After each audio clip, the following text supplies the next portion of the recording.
నడిపించు దేవా నీ సేవలో, నడిపించు ప్రభువా నీ త్రోవలో, నడిపించు తండ్రి నీ చిత్తములో, నడిపించు దేవా నీ అడుగుజాడలో, నడిపించు దేవా నీ అడుగుజాడలో, నిలిచెద ప్రభువ నీ సాక్షిగా ఇలలో, నడిపించు దేవా నీ అడుగుజాడలో, నిలిచెద ప్రభువ నీ సాక్షిగా ఇలలో, కలిమిలో నైనను లేమిలో నైనను తడబడకుండ నీతో పయనించెదను, కలిమిలో నైనను లేమిలో నైనను తడబడకుండ నీతో పయనించెదను, నడిపించు దేవా నీ అడుగు జాడలో, నిలిచెద ప్రభువ నీ సాక్షిగా ఇలలో, సమాధాన బంధమైన జోడును తొడుగుకొని సత్యమనే దట్టిని నడుమునకు కట్టుకొని,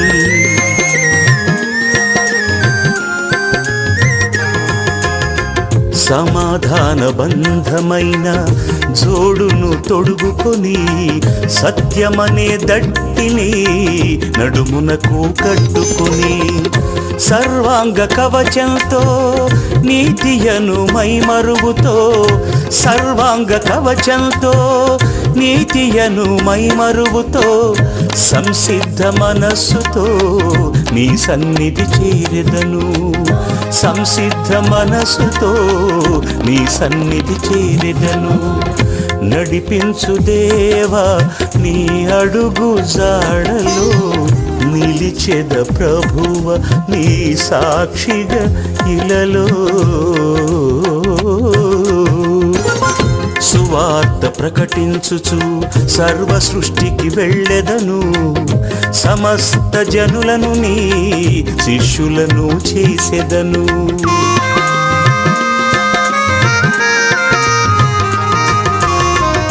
సువార్త ప్రకటించుచు సర్వ సృష్టికి వెళ్ళెదను, సమస్త జనులను నీ శిష్యులను చేసెదను, సకల పరిశుద్ధులతో పరిచర్య చేసెదను, సకల పరిశుద్ధులతో పరిచర్య చేసెదను, సదా నీ సేవలో నిత్యం జీవించెదను, సదా నీ సేవలో నిత్యం జీవించెదను, నడిపించు దేవా నీ అడుగు జాడలో, నిలిచెద ప్రభువ నీ సాక్షిగా ఇలలో.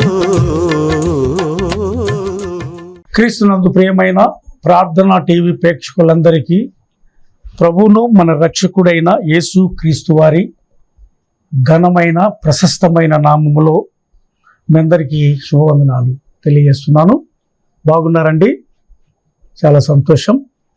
మనము ఇక వాక్యపు లోతులకు బయలుదేరదాం. రండి, మిమ్మల్ని ప్రేమతో ఆహ్వానిస్తున్నాను. పరిశుద్ధాత్మ దేవుడు మనములను సర్వసత్యములోనికి నడిపించబడును గాక.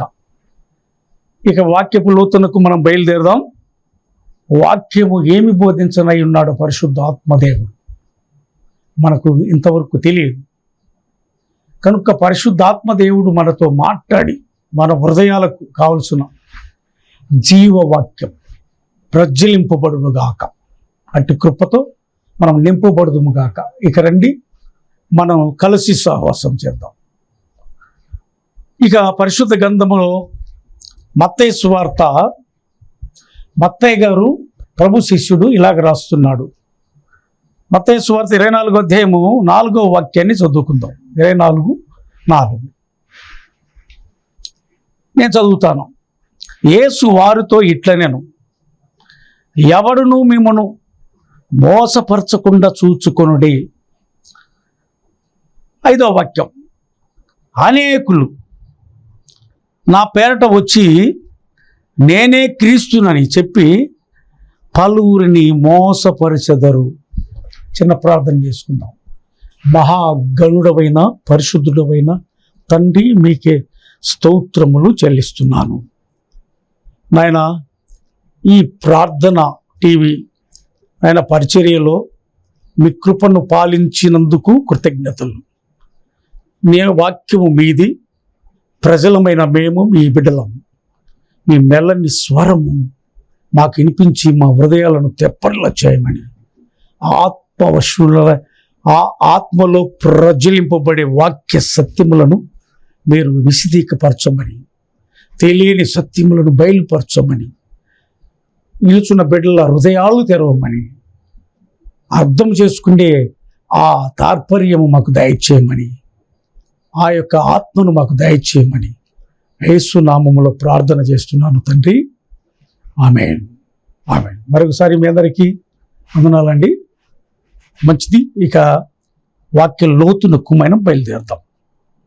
ఇక్కడ ప్రభు మరి ఆ దినములలో ఆయన మాట్లాడినటువంటి ప్రతి మాటను మత్తయి, ప్రభు శిష్యుడైనటువంటి మత్తయి క్షుణ్ణంగా ఇందులో పొందుపరుస్తూ ఉన్నాడు. ఏమని మాట్లాడాడు అంటే, ప్రభువు మిమ్మల్ని ఎవడును, యేసు వారితో ఇట్టనెను, ఎవడును మిమ్మలను మోసపరచకుండా చూచుకొనుడి. నా ప్రియ మిత్రమా, ఈ దినములలో మనము గమనించినట్లయితే మోసము అనేది ప్రజ్వలింపబడింది. మోసం అనేది మన ప్రక్కనే ఉంటుంది. మోసం అనేది భూమండలం అంతా వ్యాపించి ఉంది. ఎక్కడ లేదు అనే మాట ఉంటే మీరు గమనించవచ్చు. ఎక్కడ చూసినా సరే మోసం, అక్రమం, అన్యాయం, చాలా విషయాలు జరుగుతున్నాయి. ఇవన్నీ మనము చూస్తూ ఉన్నాం. మోసం చేయవాడు మోసం చేస్తుంటాడు, అక్రమం చేయవాడు అక్రమం చేస్తూ ఉంటాడు. ఇంకా అనేక విషయాలు, మరి సాతానుకు సంబంధించిన విషయాలపై ప్రజలంతా మరి సాతాను యొక్క మాటలు, సాతాను యొక్క అవగాహన, సాతాను యొక్క బంధకములో చిక్కుకొని ఒకరికొకరు ఇబ్బందికరమైన విషయాలతో మోసపరచటం జరుగుతుంది, మోసపోవటం జరుగుతుంది. అందుకనే ఈ దినములు ఇట్లా జరుగుతాయని ప్రభువుకు తెలిసి కనుక ప్రభు ముందుగానే ఈ విషయాలు బాగా బోధిస్తూ ఉన్నాడు. మన ప్రభు విషయాలు చాలా మనం అన్వేషణ చేసినట్లయితే మన క్లుప్తంగా చాలా విషయాలు అర్థమవుతాయి. అర్థమవుంది ఏమి ఉండదు, సమస్తం అర్థమవుతుంది. ఆయన మాటలు అంత పవర్ ఉంది. ఆయన జరిగే విషయాలు, జరగబోయే విషయాలు అన్ని క్షుణ్ణంగా ఆ దినములలోనే తెలియజేశాడు. ఈ యొక్క యుగ సమాప్తి ఎలా ఉంటుందో తెలియజేశాడు. ఈ రాజ్యానికి రాజ్యాలు వెలలేస్తాయో తెలియపరిచాడు. యుద్ధములు, యుద్ధ సమాచారాలు ఇలా జరుగుతాయని తెలియపరిచాడు. ప్రియ దేవుని సహోదరి, మనం అర్థం చేసుకోవాలి ఈ విషయాలు. ఇవి జరుగుతున్నవి అంటే ప్రభు ముందుగానే మనకు తెలియపరిచాడు అని మనం అర్థం చేసుకోవాలి. అయితే మనం ఏం చేయాలంటే మోసపోకుండా జాగ్రత్తగా ఉండాలి. అది ప్రభు బోధించిన సత్యం, సర్వసత్యం. మోసపోకుడి, దేవుడు ఎక్కిరించబడడు. వాక్య సత్యం, స్పిరిట్, వాక్యములో ఉన్న భావన. ఎప్పుడు కూడా మనము ఏం చేయాలంటే మనం మోసపోతే మోసపుచ్చు వాళ్ళు ఉంటారు అని దాని మీనింగ్. మనము అపవాది తంత్రములు గుర్తిరుగు వారిగా మనం ఉంటే మోసపో. మన దేవుడు మనకు చెప్తుంటాడు. అసలు మంచి ఏంటో చెడ్డ ఏంటో, అసలు ఎవరితో మనము సహవాసం చేయాలో చేయకూడదో ఈ విషయాలు సద్విషయములు దేవుడు బోధిస్తాడు. ఎప్పుడంటే మనము దేవునితో ప్రయాణం చేస్తున్నప్పుడు, దేవునితో ఐక్యమై ఆయన అడుగుజాడల్లో మనం ప్రయాణించినప్పుడే ప్రియ దేవుని బిడ్డలారా మనము మోసపోకుండా ఉంటాం. దేవునితో ప్రయాణం చేస్తే మోసం అనేది ఉండదు. మనం మోసపోవటం అనేది జరగదు.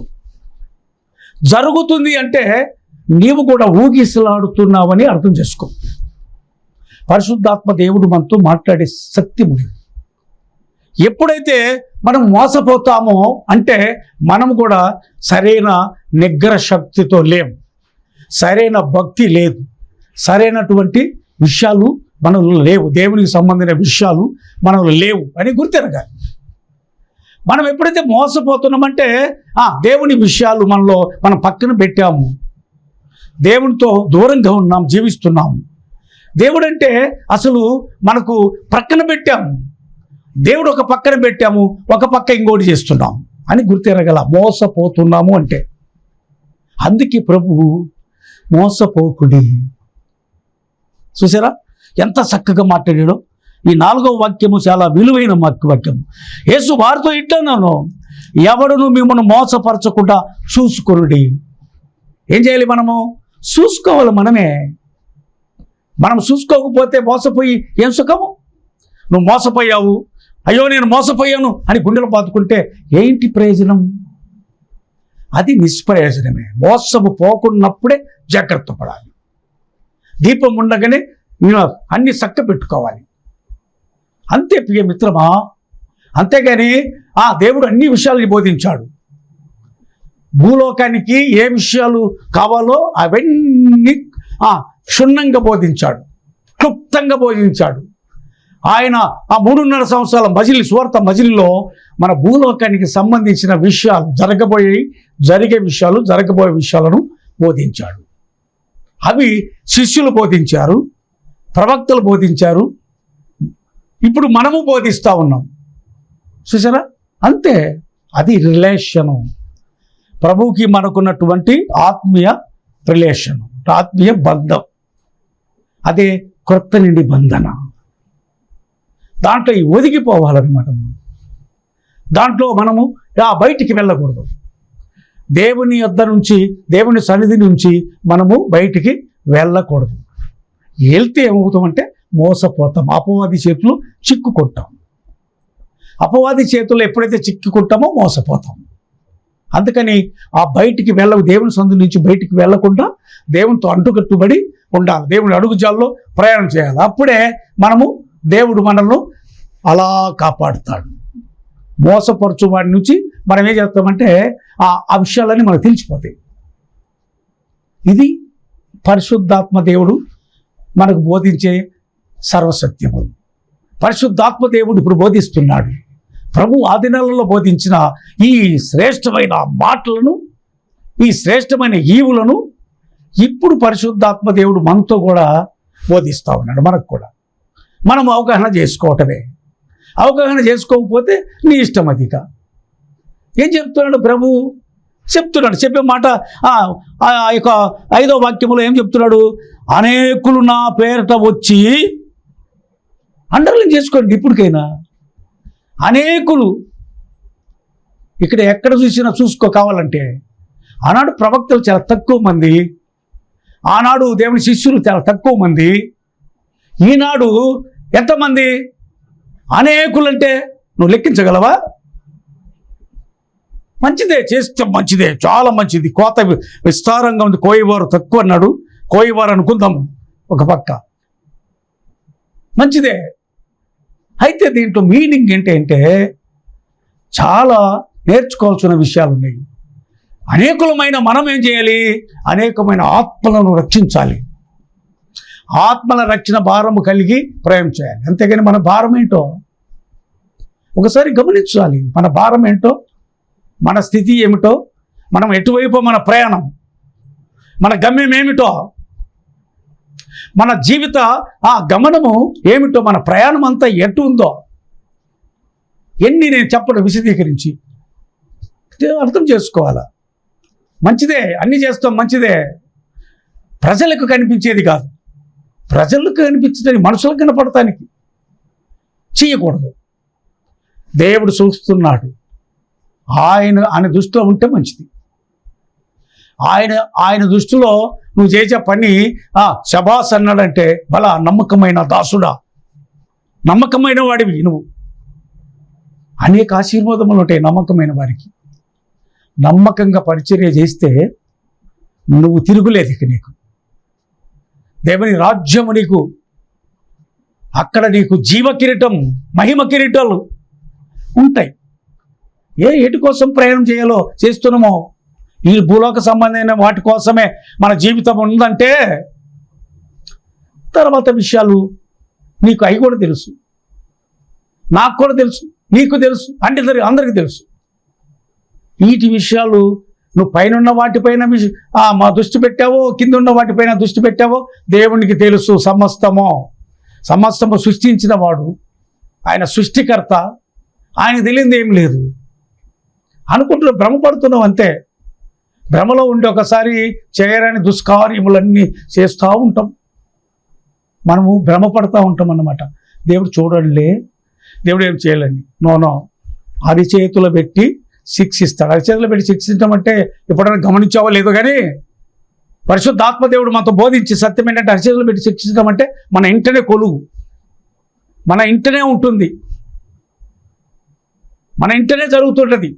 ఒక్క మాట చెప్తారు, దావీదు మహారాజు అయిన తర్వాత మరి ఆయన చేసిన ఆ తప్పితం కొరకు ఆ ఇంటనే శిక్ష అనుభవించడం పెట్టాడు. బయట పెట్టల, రాజరికంలో లేదు ఆయనకి. ఆయన మహారాజు, ఆయన చూస్తేనే గజగజలాడిపోతారు శత్రు సైన్యం, రాజుల సహితం.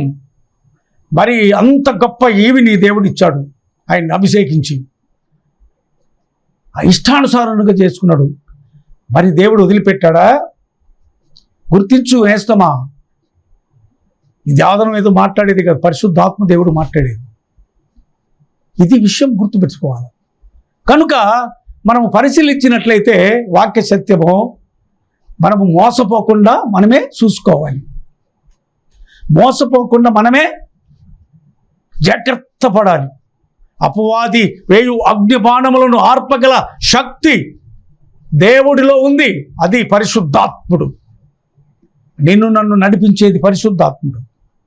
సర్వసత్యములోనికి నడిపించబడుతున్న మనము ఎవరితో మోసపోవటం అనేది జరగదు. జరుగుతుందా? ఎక్కడన్నా చూసావా? జాగ్రత్త మిత్రమా, ఇప్పటి వరకు మోసపోతున్నావు, మోసపోకు.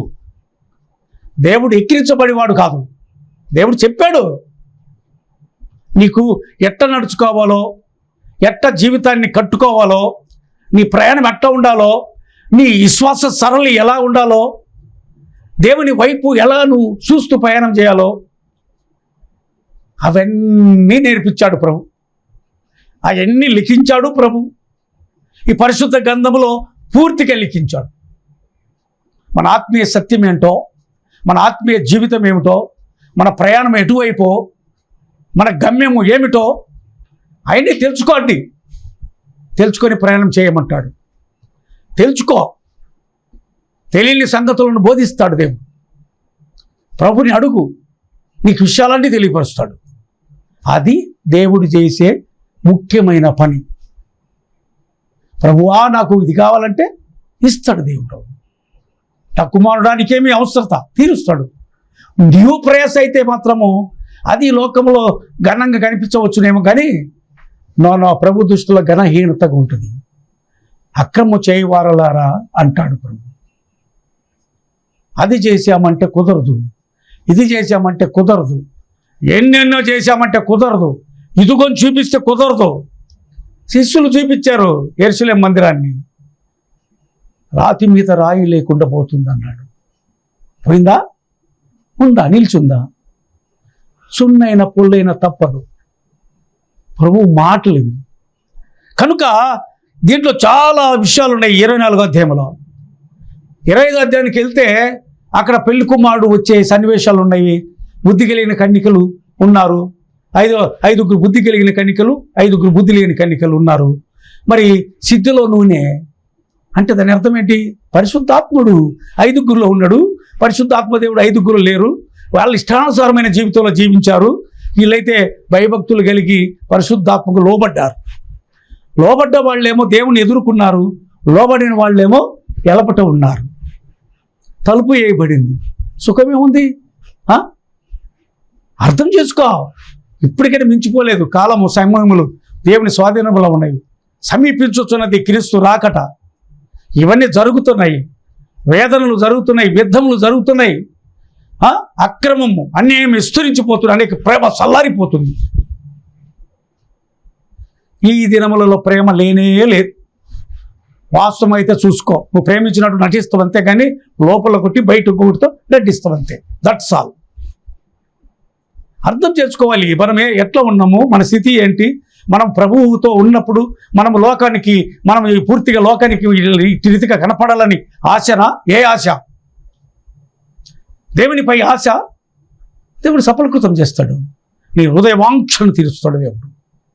గొప్ప దేవుడు, శక్తిమంతుడు ఆయన మనల్ని పోషించిన దేవుడు, నిర్మించిన దేవుడు, జీవాత్మ అయిన దేవుడు, సర్వ సృష్టిని కలగజేసిన దేవుడు. ఆయనను కలిగి జీవిస్తే ఎంత ధన్యత. మోసపరుచుకుంటూ జీవిస్తే అదేమి జీవితం. మనం గుర్తిరగాల. ఇవన్నీ పరిశుద్ధ గ్రంథంలో లిఖించిన మాటలు, ఎవరు చెప్పే మాటలు కాదు. నో. మనం చూసినట్లయితే ఇక 6వ వాక్యానికి వస్తే, మరియు మీరు యుద్ధములను గూర్చియు యుద్ధ సమాచారములను గూర్చియు ఈ వినబోదురు, మీరు పడకుండా చూసుకోండి. ఇవి జరగవలసి ఉన్నవి. అంతము అప్పుడే రాదు. ప్రభు శిష్యులు వచ్చి అడిగినప్పుడు ఈ యుగ సమాప్తి ఎలా ఉంటుంది ప్రభువా అని అడిగితే, ఆయన చెప్పిన మాటలు ఏం చెప్తాడంటే, ఆ దినమును గూర్చియు ఆ గడియను గూర్చియు పరమ దూతలకు కానీ ధరణిలో మనుషులకు కానీ ఎవరు ఎరగరో. అది నాకు కూడా తెలియదు, అది తండ్రి చిత్తములో ఉంది. చూసారా? యుగ సమాప్తి అనేది ఆ గడియ. అయితే మన ప్రభు అయితే తండ్రి కుడిపార్శ్వమున ఉండి విజ్ఞాపన చేస్తున్నాడు, దేవా అందరూ రక్షణ పొందాలని కదా, మారు మనసు పొందాలని కదా నీ సంకల్పం. చూసావా దేవుడి సంకల్పం ఎలాంటిదో? అది ప్రేమ అంటే, అగాబే ప్రేమ, అది అవధులు లేని ప్రేమ. ఈ దినములలో ప్రేమ చల్లరిపోయినది. మిత్రమా, ప్రేమించుతున్నామని అంటున్నావు కానీ నో ప్రేమ లేదు.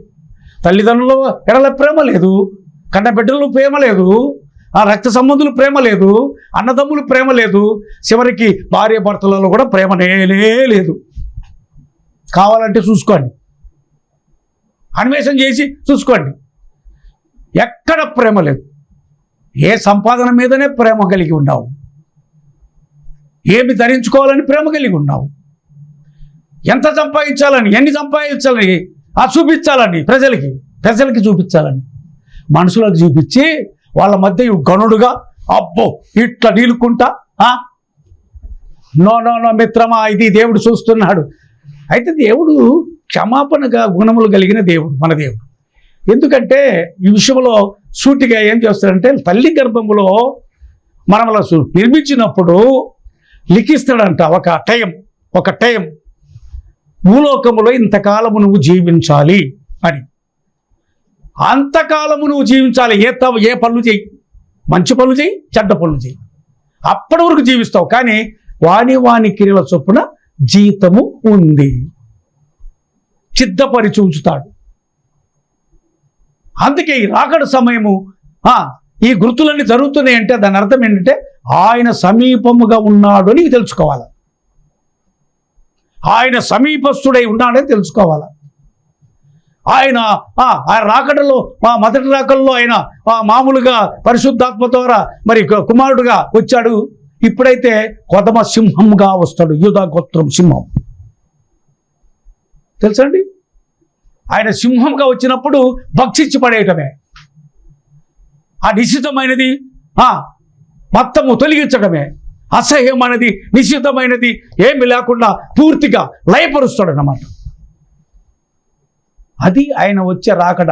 వచ్చినప్పుడు ఈ యొక్క మోసం చేసేది ఉండదు, అక్రమం చేసేది ఉండదు, ఇంకా ఇవన్నీ ఉండేవి, చాలా ఉన్నాయి. ఈ దుర్వ్యసనాలు ఇవన్నీ అసలు ఉండవు. ఆయన జ్ఞాపన చేస్తున్నాడు, ఇవన్నీ లేకుండా పోగానని. మానవుడు నీతిమంతుడిని ఒక్కనన్న కనుగొందునా అని ఆయన అన్వేషణ చేస్తూ ఉన్నాడు. చూసాం, ఆ దినంలో నోవాహును అన్వేషణ చేసి ఒక్కడి నీతిమంతుడు ఉన్నాడు. ఆయన వలన 150 సంవత్సరాల సువార్తను ప్రకటిస్తుందని చేశాడు. ఇక కాదులే, నోవాహు గారు జలప్రలయమును రప్పిస్తున్నాను, వాడ నిర్మించుకోమన్నాడు, వాడలోకి వెళ్ళమన్నాడు. 40 పగళ్ళు 40 రాత్రులు ప్రచండ వర్షమును ప్రజ్వలింపజేశాడు. ఎక్కడ మిగిలినాడా? ఓడలు ఉన్న వాళ్ళు తప్ప, ఆ 8 మందులు తప్ప, ఆ జీవులు కూడా, కొన్ని జీవులు. అది దేవుని టాలెంటు. అరారాతు పర్వతం మీద వాడ అక్కడ నిలిపి మళ్ళా భూలోకాన్ని నింపటట్టు చేశాడు దేవుడు. ఎంత గొప్ప దేవుడు నువ్వు కలిగిన దేవుడు. ఆ దేవుని వదిలిపెట్టి ఎలాగ నువ్వు మోసపోతావు? అయ్యో నేను మోసపోయానని గుండెలో బాదుకుంటే విషయమా? అదే మోసపోకుండా చూసుకోమన్నాడు ప్రభు. మోసపోకుండా. అట్టి స్థితి మనకు దేవుడు మనకు దయచేయునుగాక. కనుక ప్రియమిత్రమా, ఈ మోసం అనేది భయంకరమైనది. తెలుసా? మోసం అంటే ఏంటో తెలుసా? నీ దగ్గర ఉన్నటువంటి ఏదైనా కలిగి ఉంటే దాన్ని అపవాది దొంగిలించటం. మోసపోవటం అంటే దొంగిలిస్తుంది అపవాది. కుయుక్తి మాటలు చెప్పేసి నీకు ఏ మాటలు చెప్తే నువ్వు వశపడతావో, మోసపోతావో, లేకపోతే నువ్వు వాళ్ళకి ఆ మాటలకి లొంగిపోతావో, ఇది జరుగుతున్నాయి. యవనస్తులారా జాగ్రత్త, నువ్వు యవన కాలంలో మోసపోతున్నావు. యవనస్తులారా జాగ్రత్త, నీ యవన కాలంలో దేవుని కాడి మోసే అనుభవము సంపాదించుకో. నీకు ఇక మోసం అనేదే ఉండదు. కనుక ప్రభు మాటలలో సత్యం ఏంటంటే ఈ 4వ వాక్యం చాలా శ్రేష్టమైనది. యేసు వారితో ఇట్టాను, ఎవడును మిమ్మను మోసపరచకుండా చూసుకునుడి. అనేకులు నా పేరట వచ్చి నేనే క్రీస్తునని చెప్పి పలువురిని మోసపరిచెదరు. అంటే దేవుని కంటే ఎక్కువ వారిగా వాళ్ళు ఫోకస్ అయిపోయి, నువ్వు చూస్తే వాళ్ళని చూస్తే దేవుణ్ణి మర్చిపోయావు అంతే. వీళ్ళు దేవుళ్ళలాగా నువ్వు భ్రమపడుతున్నావు అంతే. వాళ్ళు కాదు దేవుళ్ళు, వాళ్ళు నీళ్ళు అంటోళ్ళే. ఖచ్చితంగా పరిశుద్ధాత్మ దేవుడు మనం మాట్లాడే మాటలు ఏంటంటే దేవుడిని మరిపించేటట్టుగా కూడా చాలామంది ఫోకస్ చేస్తున్నారు. నో మోసపోకండి. మోసము అనేది చాలా మనమలా కుంగదీస్తుంది. మోసపోయి నీ కాడున్నది ఏదన్నా ఉంటే ఇచ్చేస్తే నీకేముందిగా, నీ కష్టంను దోచుకుంటారు అంతే. ఎప్పుడు మోసపోవద్దు. ఏది ఇదైనా సరే నువ్వు వివేచన కలిగి దేవునితో కూడా ప్రయాణం చేయాలి. కనుక ప్రియ మిత్రమా, నా ప్రియ సహోదరి సహోదరులారా, దేవుని వాక్య స్పిరిట్ అనేది మనకు ప్రజ్వలింపబడినప్పుడు దాని ప్రకారంగా ప్రయాణం చేస్తే మనకు బ్లెస్సింగ్, దేవుని ఆశీర్వాదం, అట్టి కృప, అట్టి మహిమేశ్వరం దేవుడు మనందరికీ దయచేయునుగాక. తల వంచండి, ప్రార్థన చేసుకుందాం. మహాగణుడవైన పరిశుద్ధుడవైన తండ్రి, మమ్మల్ని మిక్కిలిగా ప్రేమిస్తున్న దేవ స్తోత్రములు. ఈ దినమున ప్రభువా, నీ వాక్య సత్యములు కొన్ని మాకు బయలుపరిచినందుకు కృతజ్ఞతలు, తెలియజేసినందుకు కృతజ్ఞతలు. ప్రభువా తెలుపుమా ప్రభు, మా జీవిత సరళి నడిపించు ప్రభువా నీ కృపావరములతో. అట్టి కృప అందరికీ దయచేసి నీ నామ ఘనతకై మేము ప్రయాసపడటానికి మా జీవితకాలం, మా శేష జీవితం అంతయు నీ సన్నిధిలో నిలిచి నిన్ను స్తుతించి మహిమపరిచే భాగ్యం దయచేయండి. ఈ వాక్యం విన్న ప్రతి బిడ్డలను, ప్రతి కుటుంబాన్ని ఆశీర్వాదంగా మార్చండి. ఈ వాక్యముల సత్యమును వారి హృదయాలలో నింపండి. ఎవడును మోసపరచకుండా ప్రభువా వారి జీవితాలలో తెప్పరిల్లబడి నీ వైపు చూసి బిడ్డలుగా నేను ఆత్యపరచుమని ప్రార్థన చేస్తున్నాను. ఆయన ఈ లోకము చాలా భయంకరంగా ఉంది.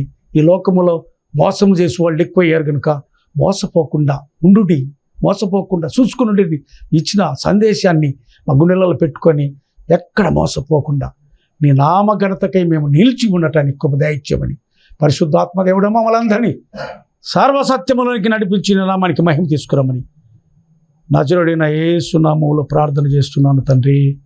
ఆమేన్, ఆమేన్, ఆమేన్.